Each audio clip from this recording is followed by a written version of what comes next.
Welcome. It's great to have you here. My name is Jonathan Foust. I am going to be leading the following meditation and giving the following talk. Really grateful you have the time to be here. Before we launch into the meditation, our traditional thank yous. First of all, a big thank you to our mindful movement teacher for today. And a big thank you to Ray and Tara, who offer mindful dialogue after this session.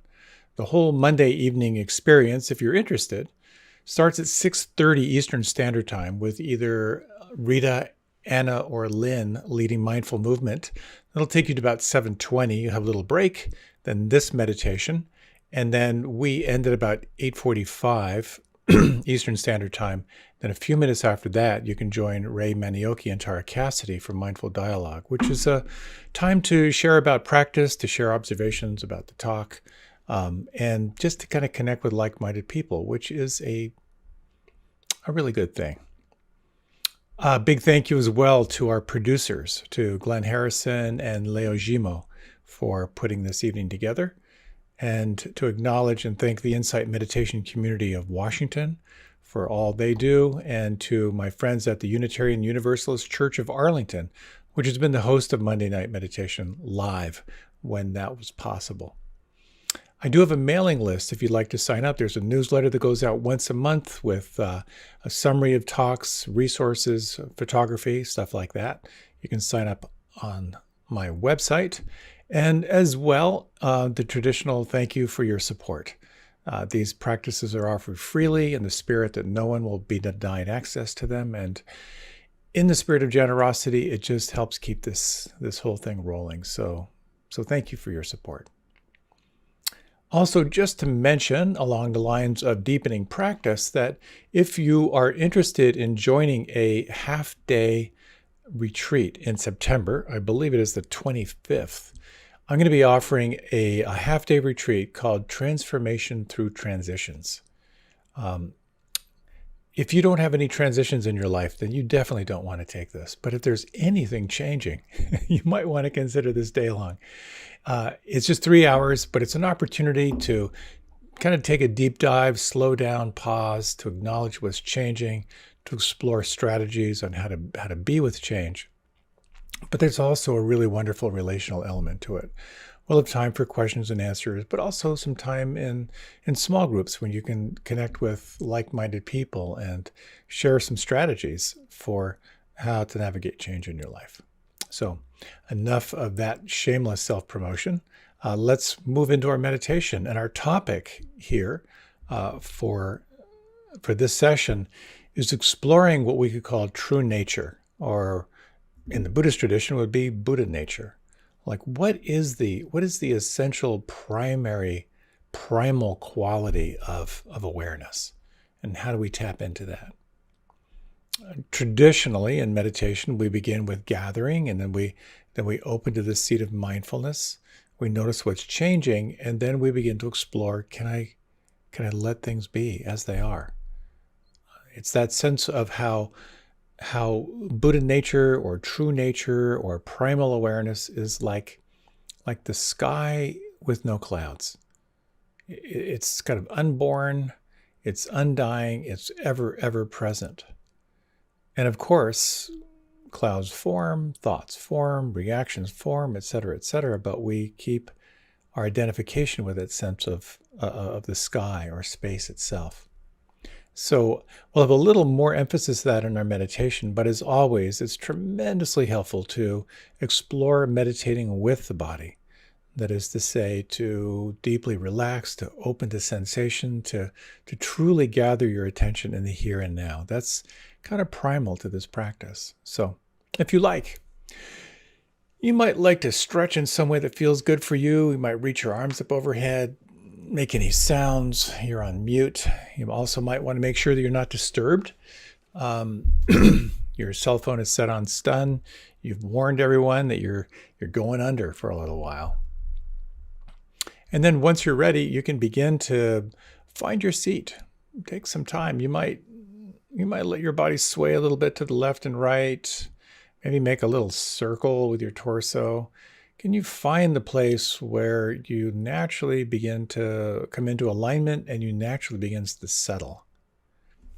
It's helpful to have the spine aligned, lengthened, but not over lengthened, because it's not about straining. It's about cultivating this delicate balance of deep relaxation with awareness. As you're ready, you might close your eyes.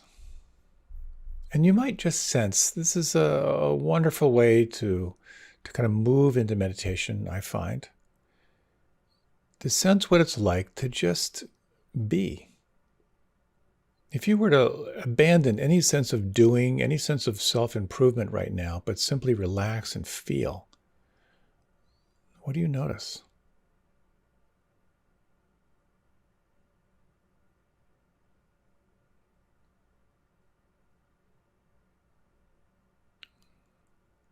How many details in the realm of sound and listening can you identify right now?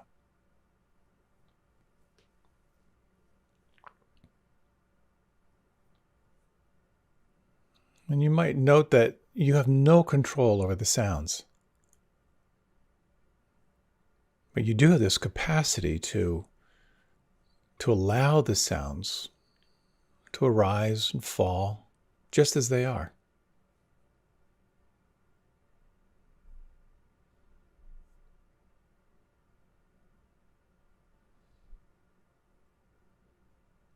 You might open your attention to this realm of feeling, to the air touching your skin, the pressure points between your body and the chair or cushion or sofa or bed. Can you let these sensations be?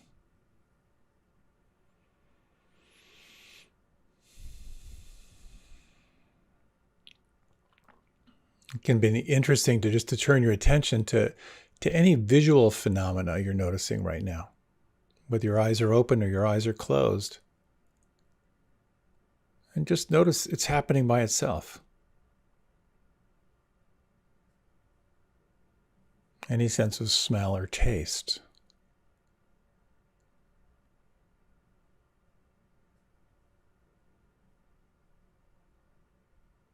And you might just sense from this place what's often referred to as the seat of the witness. This quality of observing without preference. No comparing, no judging, no grasping, no pushing away, just relaxed and awake.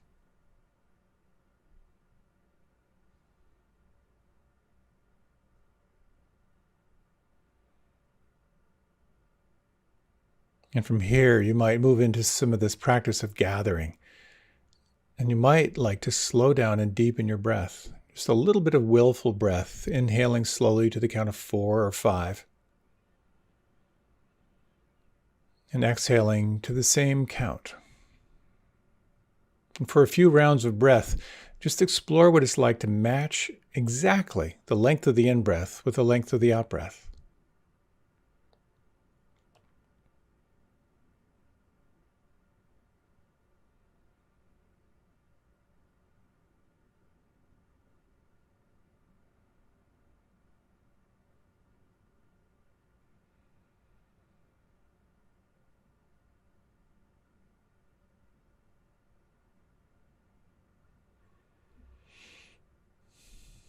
There's a quality of willful attention here. But there's also a quality of feeling and sensing.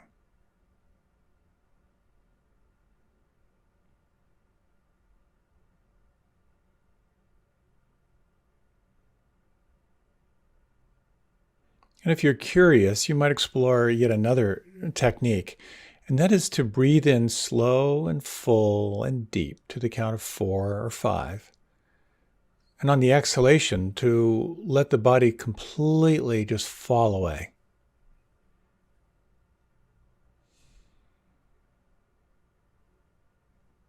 So this is a willful breath in. And then a surrendered, deeply relaxing breath out.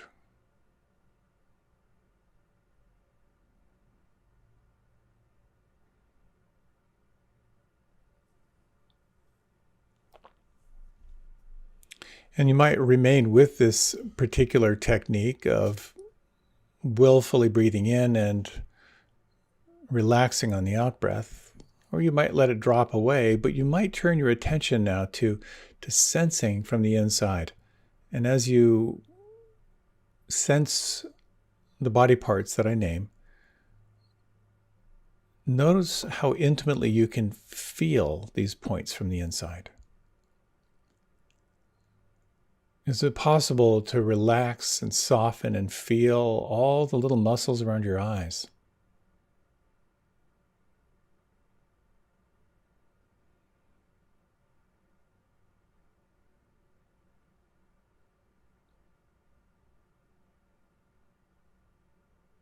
The forehead and temples.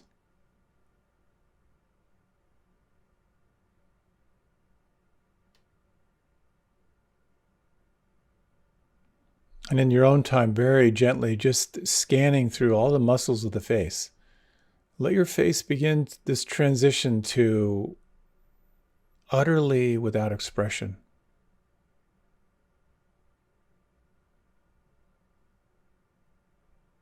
You might feel your face like the face of a marble statue.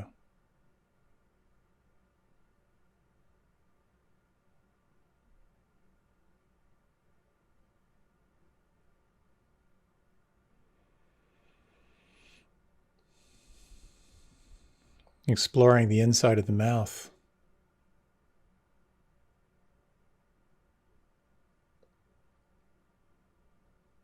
And feel the volume of your lips.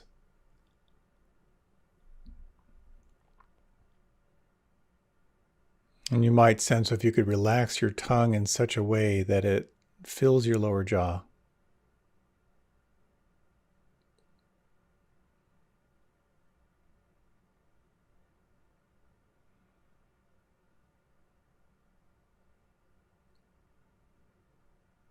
Relaxing the root of your tongue into your throat as you sense through the muscles of the jaw. You might let the jaw relax, and maybe even this sense of the jaw hanging from the skull.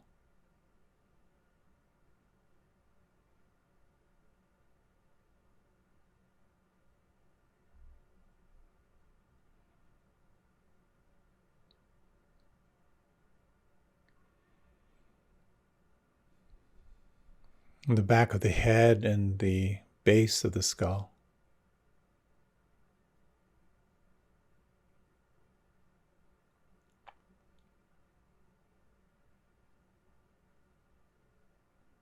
The back of the neck and the tops of the shoulders.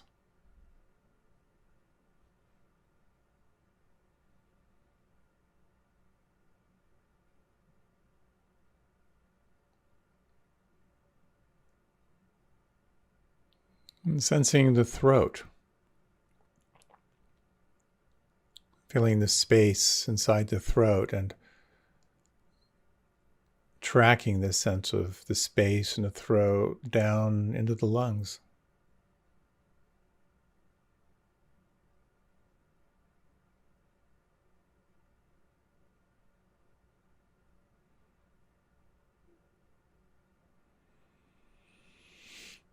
You might feel your arms heavy. Let the weight and the heaviness of the arms invite you into a sense of deepening relaxation and presence, sensing down through the elbows.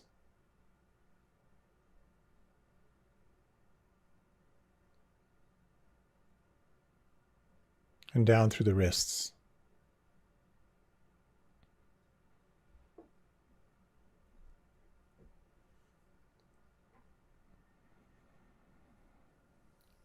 The backs of the hands.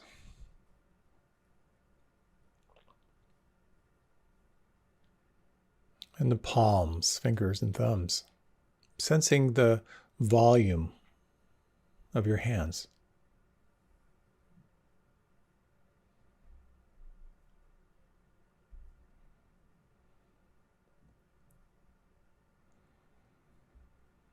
And the lower back and the buttocks.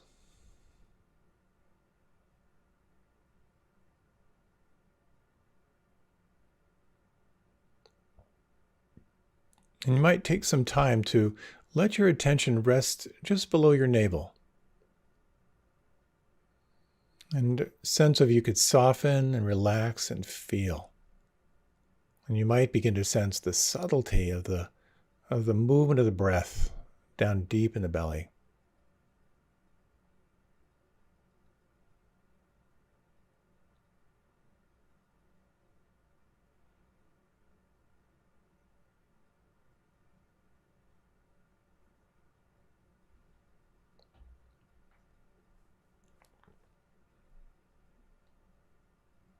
Sensing lower in the belly, down through the floor of the pelvis.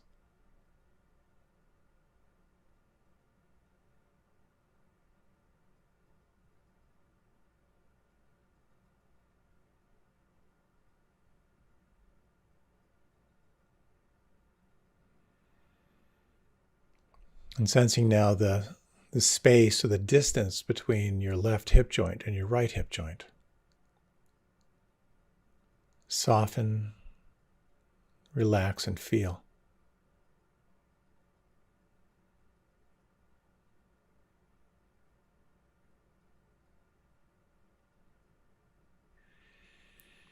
Sensing now from the hip joints down through the knees.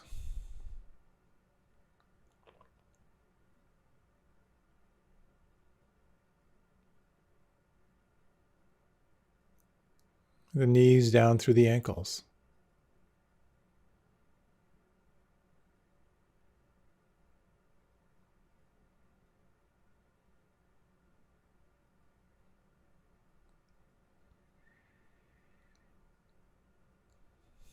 The tops of the feet and the toes.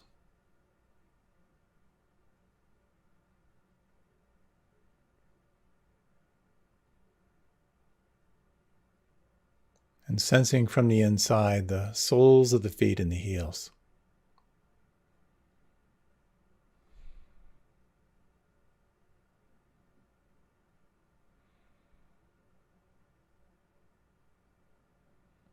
Is there anything right now that could soften on the inside?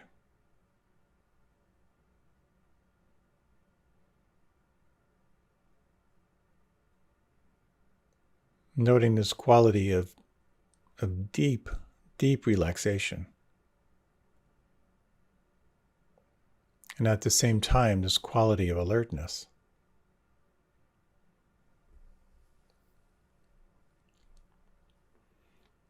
And if you wish, you might bring your attention to an anchor of your choice, the movement of the breath or the sound vibrations, or maybe the feeling in the palms of the hands. And let this be your primary landing zone when you notice the mind naturally wandering.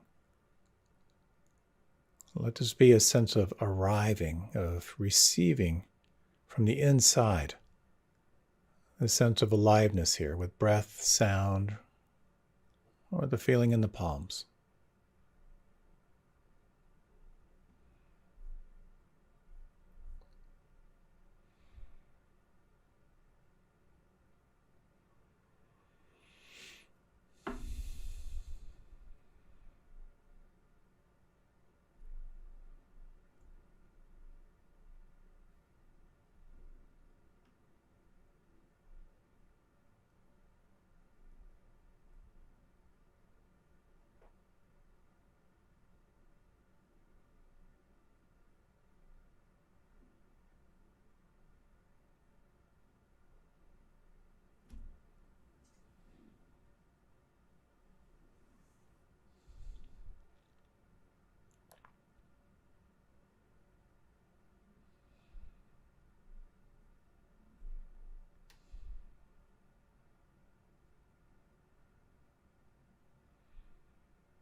And you might sense this delicate balance, a relaxing and softening and feeling. And at the same time, this sense of consciously tracking this point of contact with your anchor, of moving from the story or the narrative of your experience to the direct experience of your experience.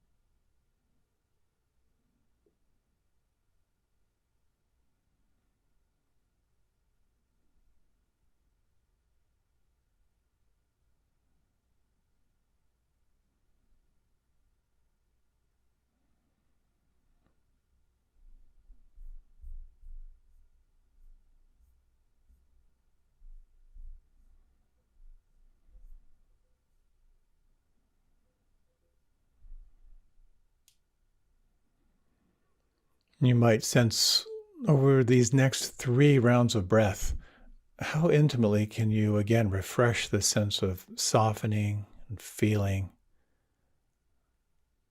and arriving here in the here and now.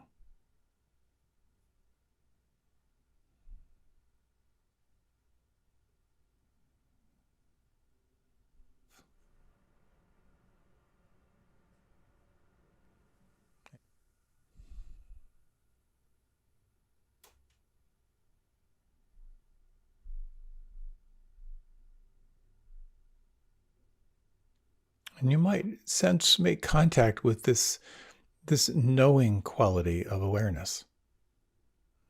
As I breathe in, I'm aware that I'm breathing in. As I breathe out, I am aware that I'm breathing out.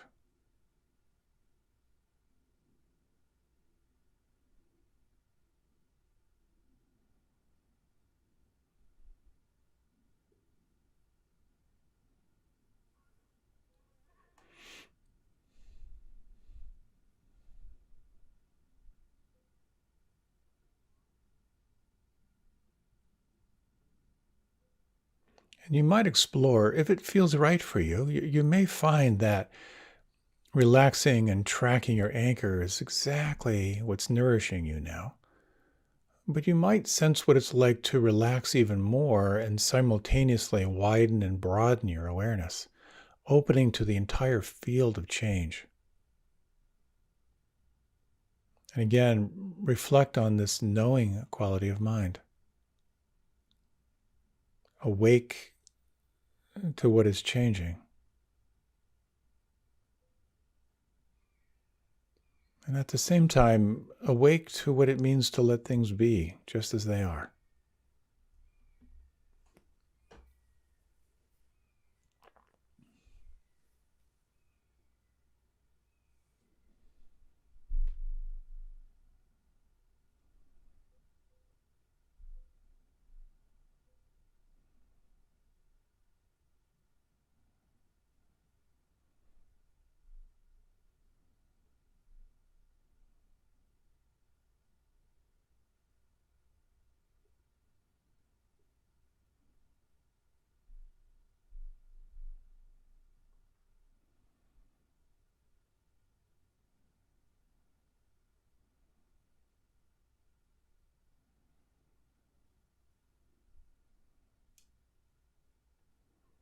And in these remaining 5 minutes or so, you might refresh the practice, sensing again from the inside the volume and the weight of your tongue.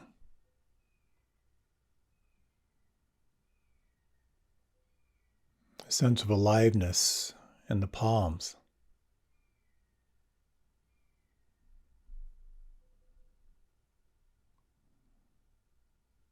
The subtle movement of breath deep in the belly.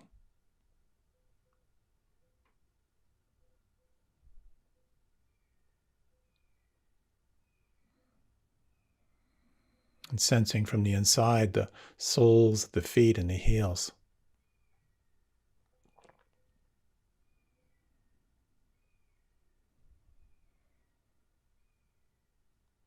Deeply relaxed. At the same time alert.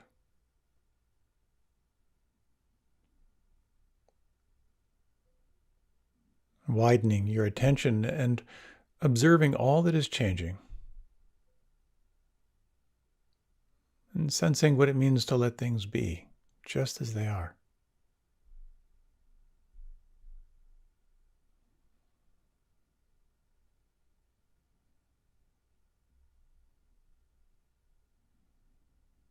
And you might, only if it feels right for you, let any sense of concentration or focus or doing begin to relax away.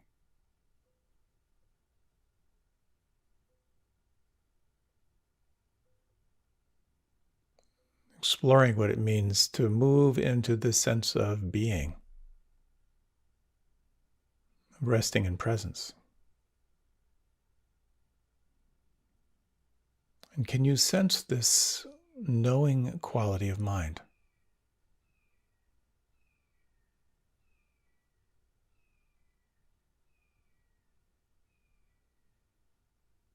And you might inquire if there is anything right now that could soften or relax or let go inside.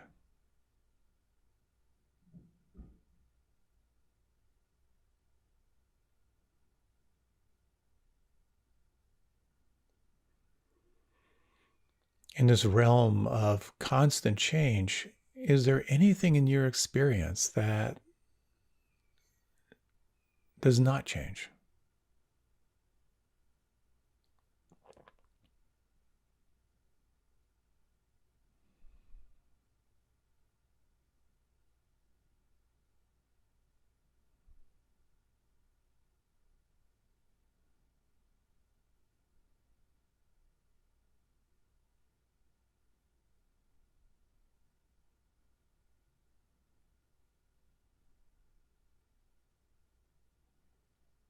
Just as clouds arise and clouds pass away, the sky remains changeless. And can you sense, if just for a moment, this changeless quality of presence and of knowing?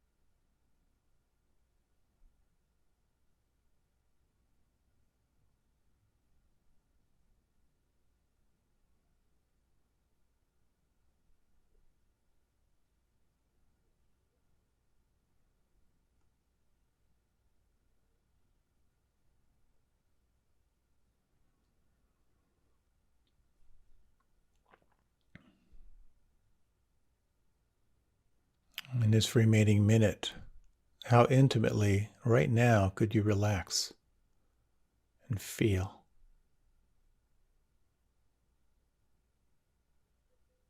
How intimately can you allow and let be?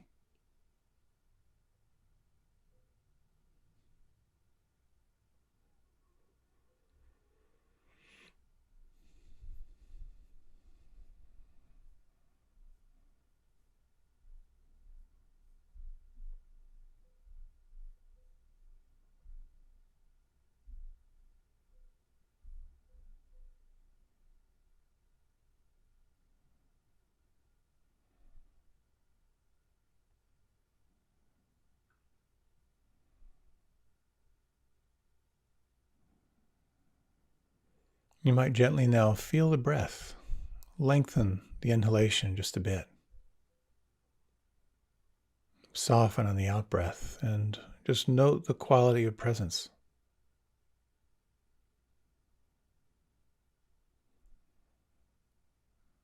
And you might, in your own time, let your head drift a little bit to the left and to the right. Let your body begin to move and shift in any way that feels good for you. Take your time for your transition. There's no hurry. There's no rush.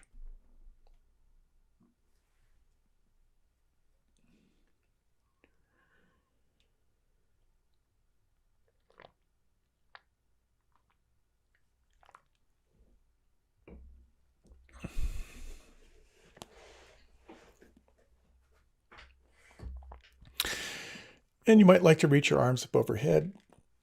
Oh, stretch up to the right side, the left side, let out any sounds.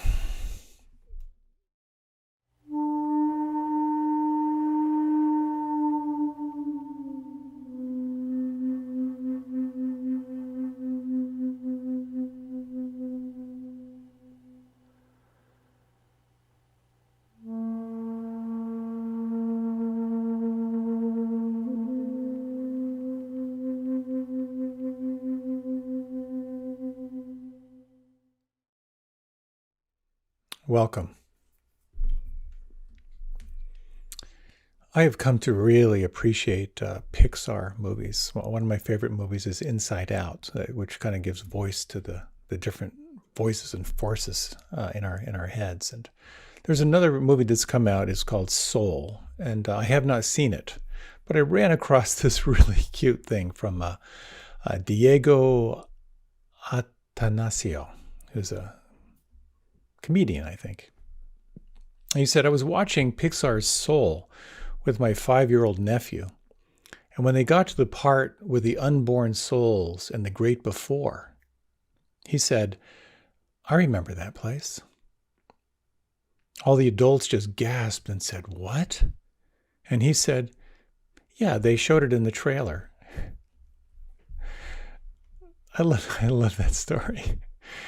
You know, we're so quick to look for the mystery, the answer, our relationship with the mystery of being alive, like what came before, what comes after. And I'd like to talk a little bit about what it means to be in the mystery. And in particular, with all the crises that are going on these days, it becomes a very powerful question for me. How do I be in the midst of so much turmoil that's happening on the planet right now? Do I serve or do I savor what I have? And it's a question I think for all of us, like, how do I contribute? What's skillful action? And I'd like to talk a little bit about this. How do we tune in to the presence that's beyond the kind of this generalized angst of the mind? Oftentimes it's referred to as finding refuge. In some traditions, it's finding refuge in the heart of Christ, or finding refuge in the heart of Muhammad, or finding refuge in the mystery, or making peace with God. In the Buddhist tradition, it's about like taking refuge in the Buddha of wakefulness, or taking refuge in what's called Buddha nature, or what we can think of as true nature. Like, what is it? What is the primal ground of being that's true? So I'm gonna dive into this because this stuff fascinates me, and I'd like to talk about 4 things. First of all, what do we really know? Second, well, what is true nature, or at least what is Buddha nature, in this particular tradition? And with this kind of primal quality of being, what gets in the way? How do we screw it up? And a little bit on some doorways to true nature. Like, how do we find our way back? I've told this story before, but I think it's pretty illustrative. So much of our focus is on, in meditation, is on concentration and building present moment awareness, and it's a very, very powerful thing. I remember on one retreat, I was really trying to rivet my attention on the here and now and develop some of that potency of sustained present moment awareness. So I sort of had this mantra in the back of my head of like, don't forget your anchor, don't forget your anchor, like come back to the breath, don't forget, don't forget, don't forget. And toward the end of that meditation, I was getting so frustrated. I just thought, forget the anchor. And I suddenly felt this expansive rush of presence. So there's this really powerful sense of not only expansiveness, but a heightened sense of here and now. It was like, oh my God, this is amazing. And I sort of hung out in that quality of sort of like ecstatic, spacious, present that wasn't in any way disassociated. It was very, very alive in the here and now. And just loved that experience. It really, really quite blissful. And I found myself in the next meditation, my mind was saying, Don't forget to forget your anchor. Don't forget to forget your anchor. Right back to the grasping, right back to the wanting. So we have this deep desire to know what's real. And most of it is about finding happiness on our terms. But I love this story. It was told by William James, and you may be familiar with the story. It's kind of a classic. After a lecture on cosmology and the structure of the solar system, James was accosted by a little old lady. Your theory that the sun is the center of the solar system and the earth is a ball which rotates around it has a very convincing ring to it, Mr. James, but it's wrong. I have a better theory. And what is that, madam? Inquired James politely. That we live on a crust of earth, which is on the back of a giant turtle. Well, not wishing to demolish this absurd little theory by bringing to bear the masses of scientific evidence he had at his command, James decided to gently dissuade his opponent by making her see some of the inadequacies of her position.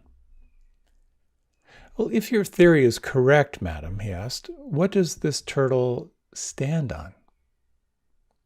She replied, you're a very clever man, Mr. James, and that's a very good question. But I have an answer to it, and it's this. The first turtle stands on the back of a second, far larger turtle who stands directly under him. But what does this second turtle stand on? Persisted James patiently. And to this the little old lady crowed triumphantly, it's no use, Mr. James. It's turtles all the way down.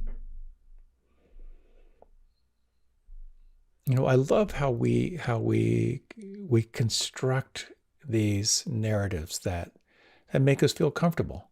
Most of our mental design is to try to soothe our anxiety. I remember when I took part in the study on the effect on psilocybin on long-term meditators through Johns Hopkins at the end of a very, very powerful experience, having some very, very powerful insights.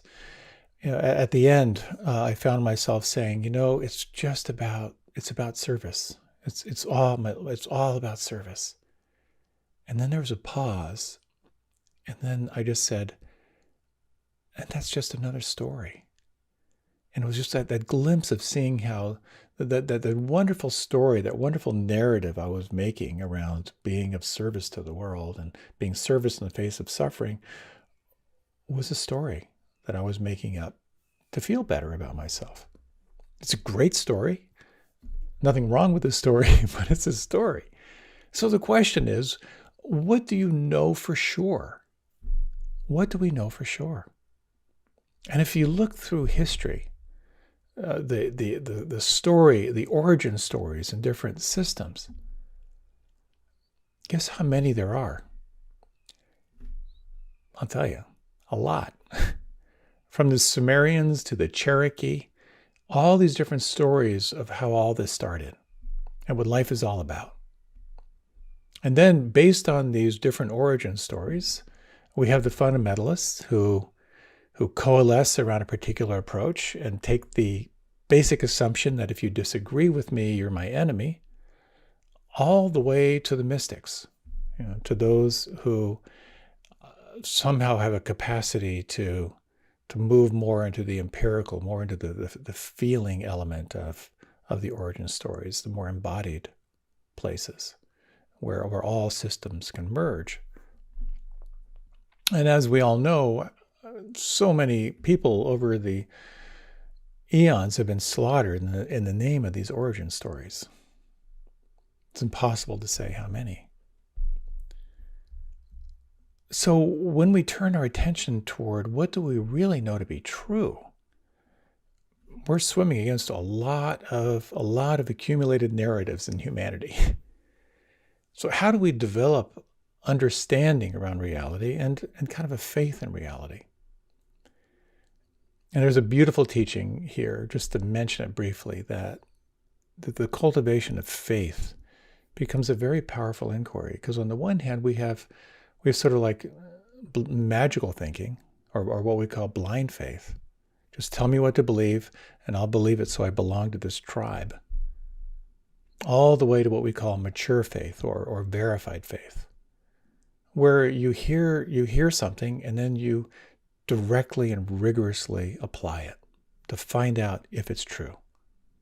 And that's what, in this tradition, what the Buddha pointed toward was where he would say, don't believe a word of what I'm telling you. You need to verify this for yourself. When we do that, there's the possibility of coming into greater and greater contact with what is perennially true. That is to say, what was true thousands of years ago and what will be true in thousands of years from now. But it's fraught with danger because there's lots of confusion when we look at different systems. A lot of different systems around morality, a lot of different systems around rules. And the question becomes, well, what do the great sages, what do the great beings say about true nature, or what we might think of as Buddha nature? And in the face of that complexity, there's a beautiful story called the Flower Sermon from the Buddha's days. When he was giving a talk to all of his kind of assembled students, and he simply held up a white flower in silence and just sat there. And the story goes that no one understood other than Mahakasyapa, I think I pronounced that right, who smiled. And he saw in that moment that the true form of the formless doesn't rest in letters or words, but it's a transmission from outside the scriptures. It's beyond words. It's beyond the mind. It's a kind of a beautiful Zen moment of just holding a flower and holding the space and letting that be its own transmission. So I've thought, when I'm at a loss for a Dharma topic, or when I can't think of anything to say, that, maybe I would just, pick up my pen and hold it and give that about 45 minutes. So if that happens in the future, just know that I'm offering a transmission beyond words. So you can do a way deep dive into a more scholarly investigation of what Buddha nature means. There are a lot of different systems that expound on it, and it's fascinating. And kind of researching this talk, I looked up Buddha nature on Wikipedia. Oh my gosh, I was so amazed to see how many schools, how many traditions, how many movements over the last 2,500 years have worked to kind of create find the words that can describe something that is essentially wordless. And how different schools would react to other schools, and different movements would arise that would interpret a certain way.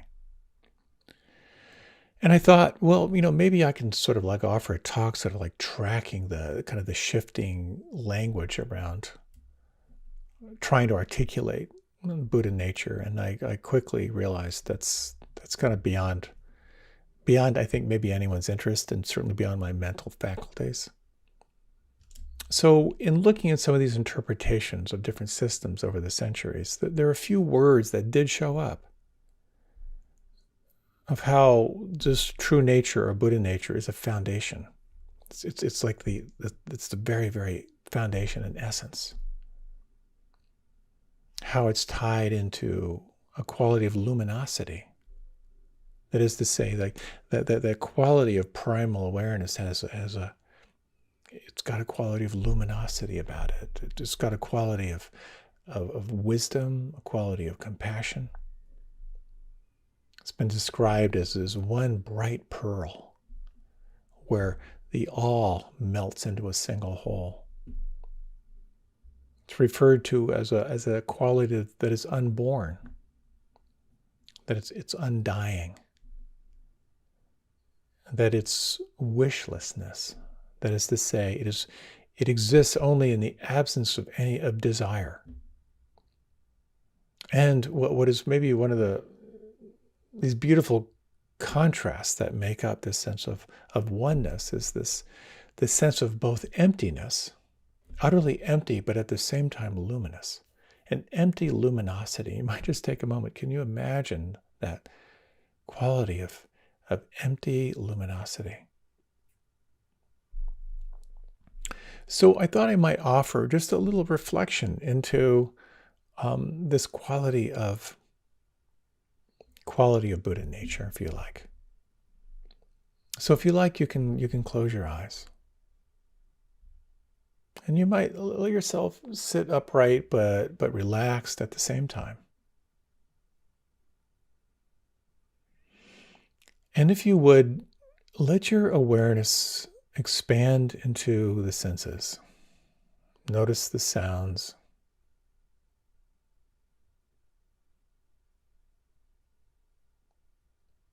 Notice the perception of touch, externally, internally.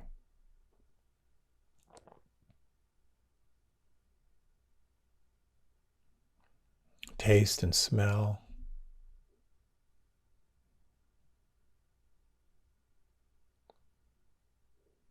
Perception of light or vision. And imagine, if you would, these senses are wide open. The doors are wide open.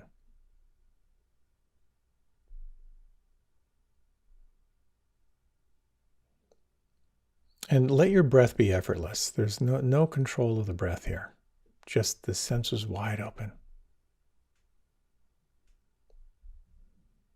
Now, is it possible to notice that which is observing the senses?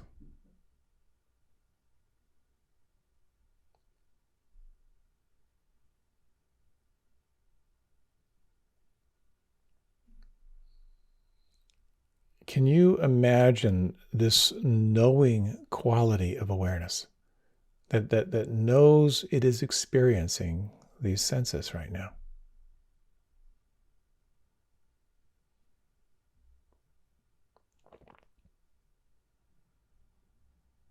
And can you imagine this knowing, observing quality of consciousness also including emotions and moods and thoughts?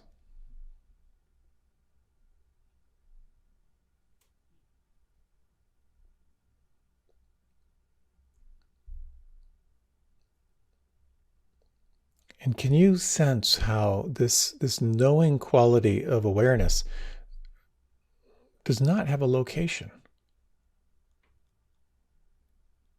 And can you expand beyond any particular experience and just rest in this knowing quality of mind itself?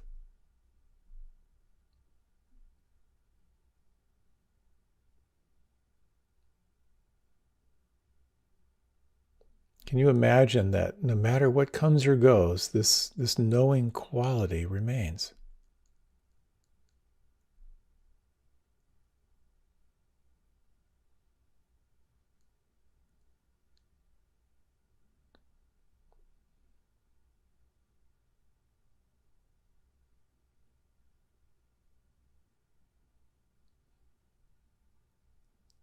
Everything changes. Things fall apart, but awareness cannot fall apart. Awareness cannot die. It can't be stopped. It's unborn. It's always with you. Can you, over the next minute, just sense what it's like to trust this quality of unchanging awareness?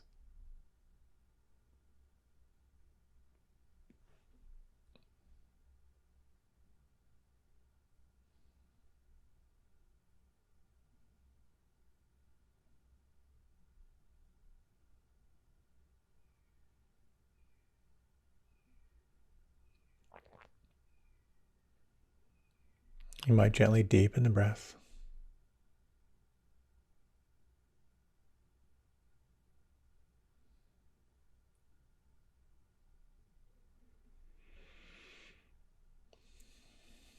If you like, you can open your eyes or feel free to remain with them closed.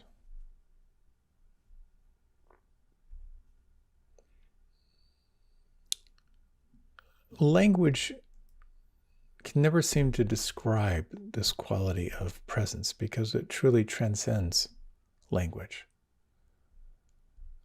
Rumi said, "I'm a spark from the infinite." I love that line.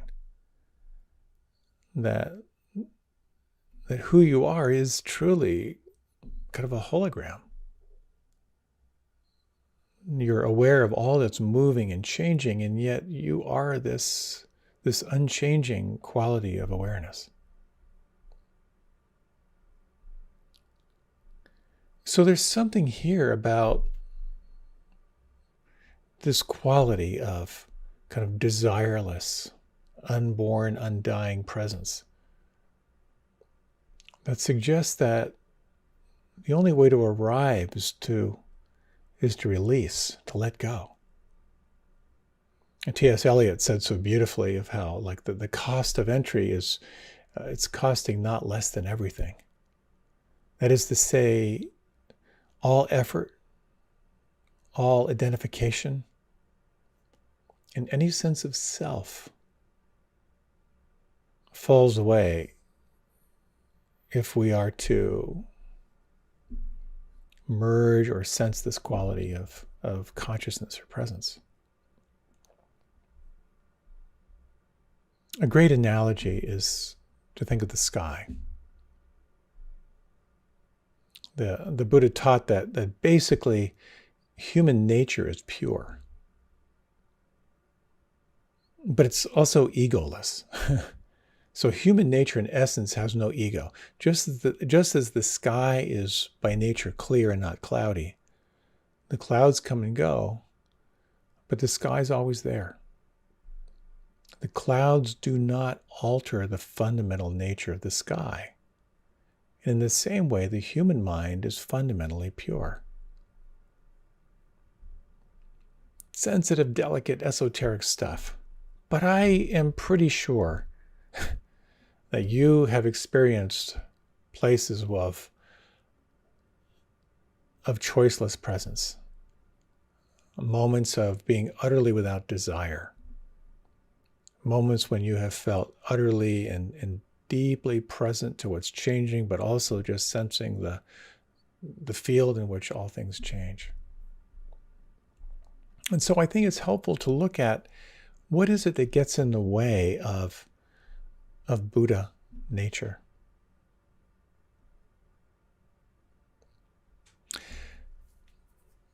One of my favorite stories is the story of a man who's in a hospital bed, and his wife is sitting next to him, and he's all beaten up and feeling terrible, and she's there by his side. And he said, I just realized, you were there when I fell off the roof cleaning the gutters, and you were there that time when I lost my job and I had to start over, and and you were there when I ran off the road and hit that tree and had that horrible accident, and it's just now occurring to me. You're bad luck.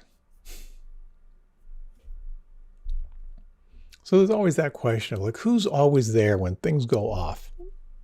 Chances are it's you. Someone was saying, I finally realized, what is the one constant thing with every relationship that falls apart? It's me. So, in the absence of me, things really get pretty interesting. And this becomes a really integral part of this practice when, again, we're talking about the kind of the hardcore teachings here. When the Buddha said, nothing whatsoever is to be clung to as I or mine. And you try that on, and we'll try that on in a meditation in just a few minutes. In the absence of I and mine, what is left? It's where there's a sense of self and the sense of doing, where we coalesce, where we tighten up. In the Buddhist tradition, there's a verb called selfing. That is when you're acting from that place of self, which usually has to do with self-preservation. It usually has to do with avoiding domination, or it has to do with dominating someone else. And so when we talk about this pearl where the all are merged into one, there's a phrase, I think, from Zen that says it moves from 1 to 2 to 10,000. This fracturing of one mind creates a seemingly endless broken mirror of different images of ourself. So the teachings, at least in this tradition, point back toward what is required to come back to that sense of oneness. The third Zen patriarch, one of my favorite writers, teachers, said to set up what you like against what you don't like is a disease of the mind. To set up what you like against what you don't like is a disease of the mind. I get it. But it also brings up the question, then how are we all supposed to drive cars together at the same time? How are we supposed to do business together, given this? And this, of course, becomes a very interesting dance of what we call sort of like the absolute self, or the absolute not self, and then the relative self. Yes, we are born out of causes and conditions. Yes, we have preferences. Yes, we're kind of purifying our desires as we move through life. And from time to time, we have these moments when we touch into preferenceless awareness, where we can sense who we are without desire. And my sense is that, at least in my life, when I have those moments of simply resting in presence without desire, that's kind of like filters through everything. It dramatically informs the rest of my activity. I become more aware of how driven I am by my preferences and the trouble I get into when I'm caught in a self and doing. That's why so many people, when they begin a meditation practice, find their life starts changing, because their fears don't quite have the grip they had before. And their desires don't quite have the lure that they had before either. It's a transformational practice. So when it comes to cultivating our capacity to rest in true nature or Buddha nature, there's some very powerful practices that kind of allow us to do that. And many people, when they begin meditation, have this sense like it's about watching the breath. That's the practice. And it's very, very helpful to choose an anchor and develop concentration and begin to train this ADD mind to be more and more here. There's a power that comes through cultivating presence.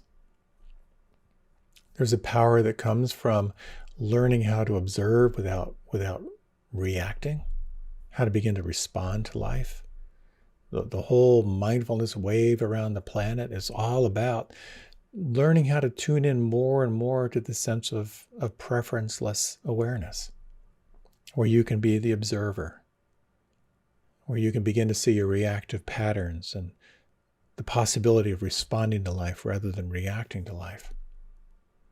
And there's also these practices of stepping back even more. A story which I've told before. Living on a farm in the Midwest, I was going through college, 1,000-acre farm, and being the livestock manager and running big equipment. It was a blast, and we were all meditators, working on a piece of equipment, and so frustrated. I could not figure out how to set up this particular machine with all the belts and pulleys and stuff like that. And I noticed it was time for meditation. So when I was doing transcendental meditation back then, and 20 minutes twice a day, I went to the cab of the pickup truck and sat for 20 minutes. I came back, instantly saw the problem, instantly saw how to fix this thing. And I realized I could have spent 6 hours wrestling this issue. But because I paused and stepped back, I could see more clearly. So on a relative basis, there's tremendous power in stepping back because it'll help you to see more clearly. It'll help you to kind of navigate your path with more clarity. But there's also something about stepping back even more into this sense of really sensing what is this primal field we're inhabiting here. And so, just as T.S. Eliot was saying, like the cost of entry is nothing less than everything, a really powerful teaching in this stuff is that it's not about adding anything.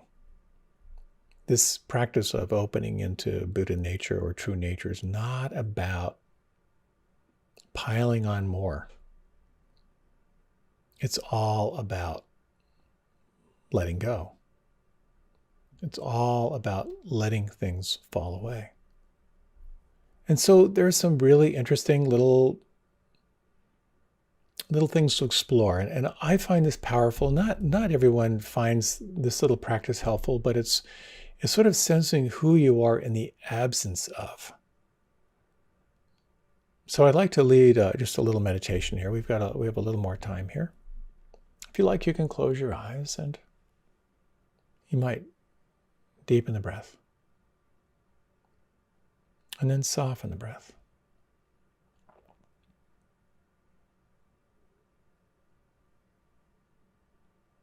And this is sort of like an imagining practice.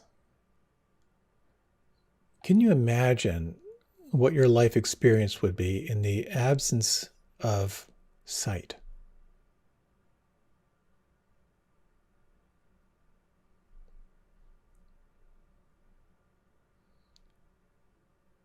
Could you imagine what your life would be like in the absence of hearing, in the absence of sound?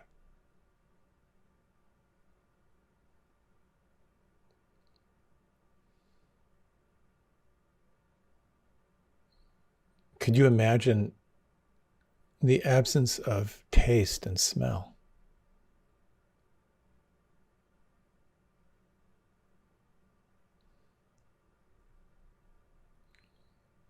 Can you imagine what your life would be like in the absence of touch?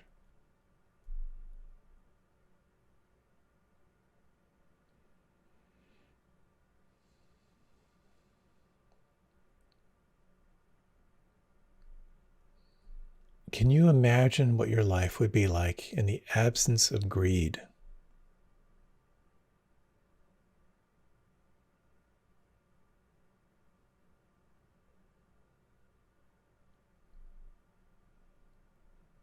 Can you imagine what your life would be like in the absence of hatred, of judgment or blame?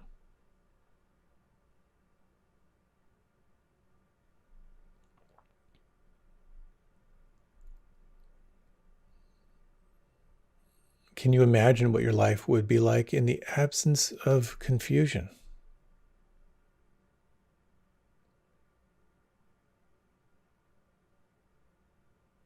Can you imagine taking the next few moments to simply rest in this quality of allowing things to be as they are?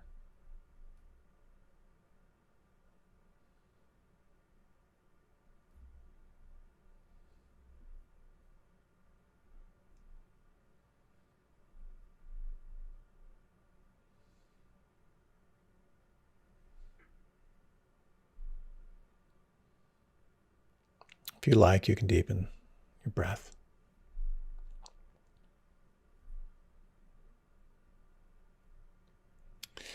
Yoga speaks of all these paths to union. The word yoga means union.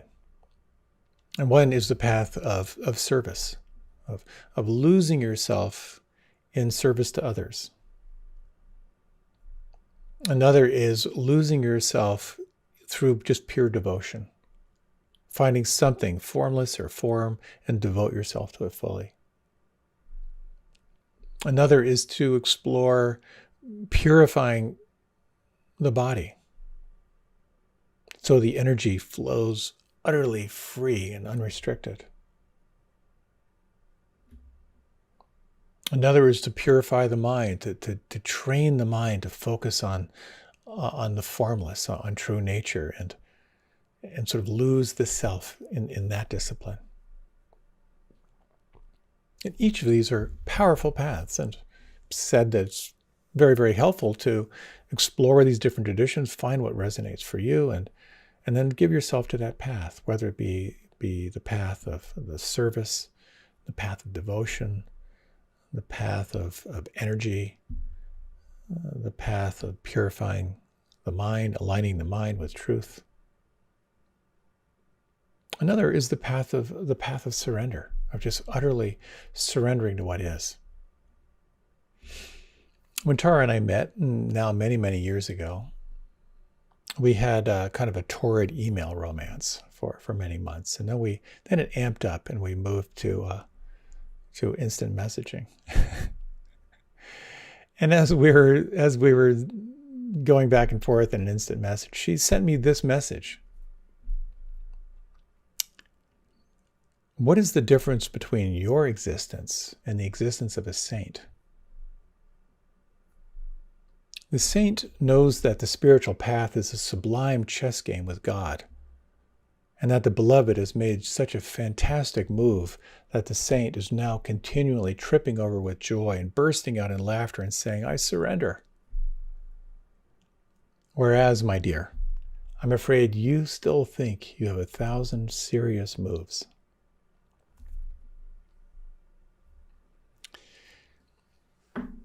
She didn't tell me that those words were from Rumi, and I thought that she was writing those words directly to me, which really took me aback. I thought, wow, that's a little forward to tell me directly that I think I have 1,000 serious moves.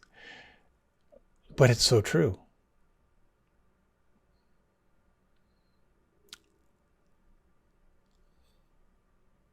Tuning into true nature is a challenging practice.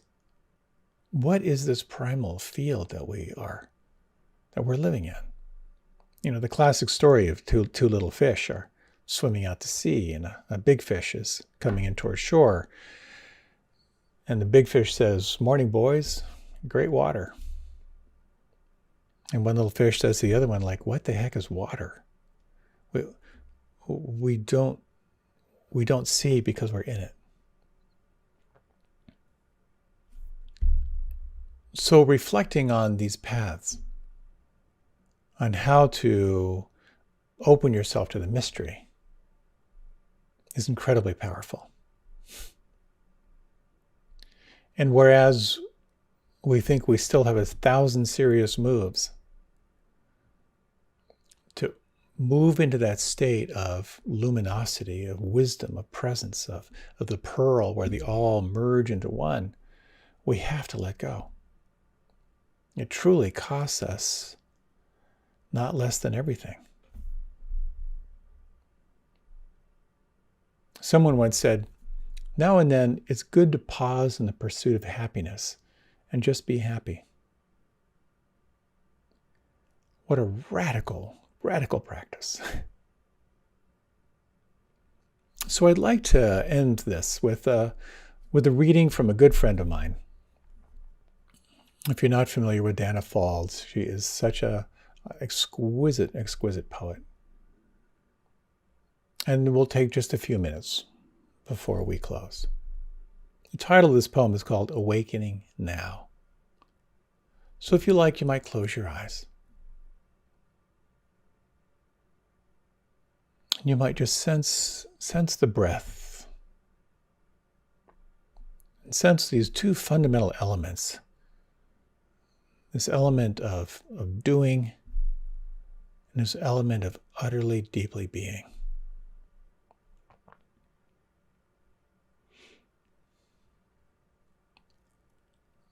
Why wait for your awakening? Do you value your reasons for staying small more than the light shining through the open door? Forgive yourself. forgive yourself. Now is the only time you have to be whole. Now. Now is the sole moment that exists to live in the light of your true nature. Perfection is not a prerequisite for anything but pain. Please, oh please, don't continue to believe in your stories of deficiency and failure. This is the day of your awakening.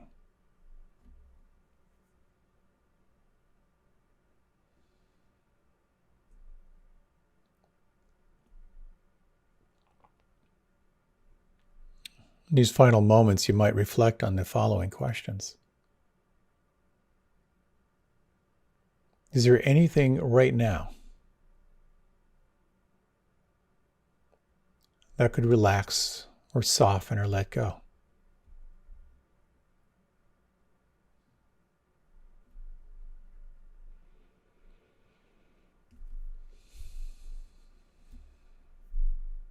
Is there anything right now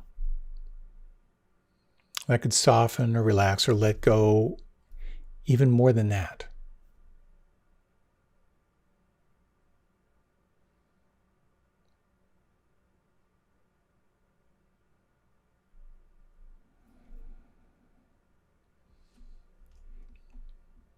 As you sense what is changing right now,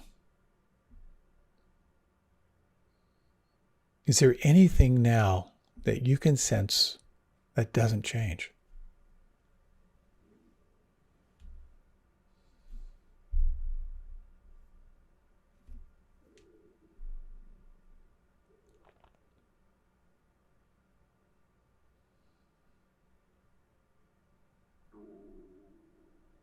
In these final moments, you might sense or imagine the spaciousness right now, the space beyond the furthest stars, the space inside your body.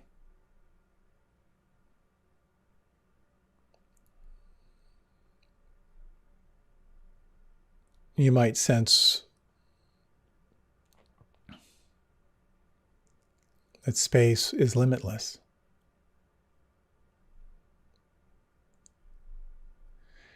And there is another quality of immeasurable presence, which is this presence of kindness, of compassion, of joy, a steadiness of being. And you might imagine, just in these final moments, the space beyond the furthest stars, the space inside, filled and permeated with kindness, compassion, and loving presence.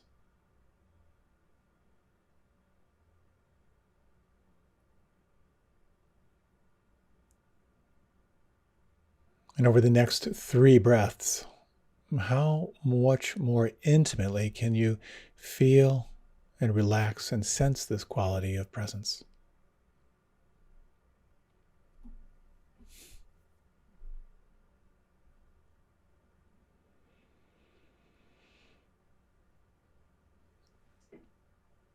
And as you're ready, you might gently begin to lengthen and deepen the breath.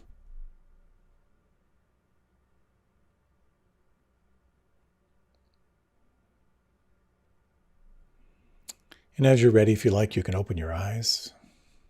Thank you so much for your time, for your attention, for your presence. May you and your Buddha nature have a wonderful time together. Thank you so much. I look forward to sharing more down the road, and blessings in your practice and blessings in your journey.